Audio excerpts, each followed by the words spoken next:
বেলা বাজে 12টা। হ্যাবলা আর কেবলা দুজন বাগানে বসে গল্প করছে।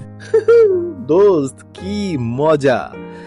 রোদ্দুরে জঙ্গলের এনার্জি একদম ন্যাচারাল।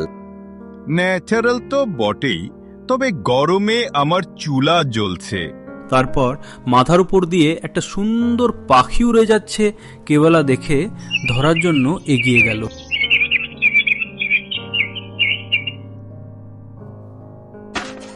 উফ, আমার ভাগ্যে ফুল নয়, শুধু কাটা। ওরে বাবা, কিছু নড়ল।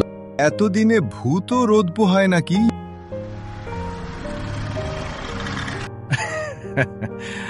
আরে বেজি, পিজির জন্য এত নাটক? আমি ভেবেছিলাম সিংহ টিংহ আসছে। তারপর বাগান থেকে বেরিয়ে তারা একটা জঙ্গলের পথে এগোচ্ছে। তারা দেখে যে জঙ্গলের মাঝখানে একটা কুঁড়ে ঘর। সূর্যের আলো পড়ছে, ঘরের মাঝখানে অদ্ভুত আলো ডুকছে। দোস্ত চলো ঘরে ঢুকি, রোদে দাঁড়িয়ে আমার মাথা ঝিমঝিম করছে। তুই যাস, আমি বাইরে থাকবো। ভেতরে যদি কিছু কামড়ায় আমি হাসবো। শেষে দুজনেই ঢোকে। দেখ দোস্ত, ফ্রি কুকি।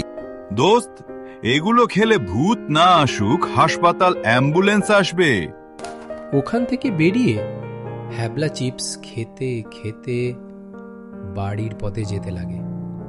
তারপর হঠাৎ একটা বানর এসে হ্যাবলার হাত থেকে চিপসের প্যাকেটটা কেড়ে নেয়। আবার তুই চিপস ফেরত দে।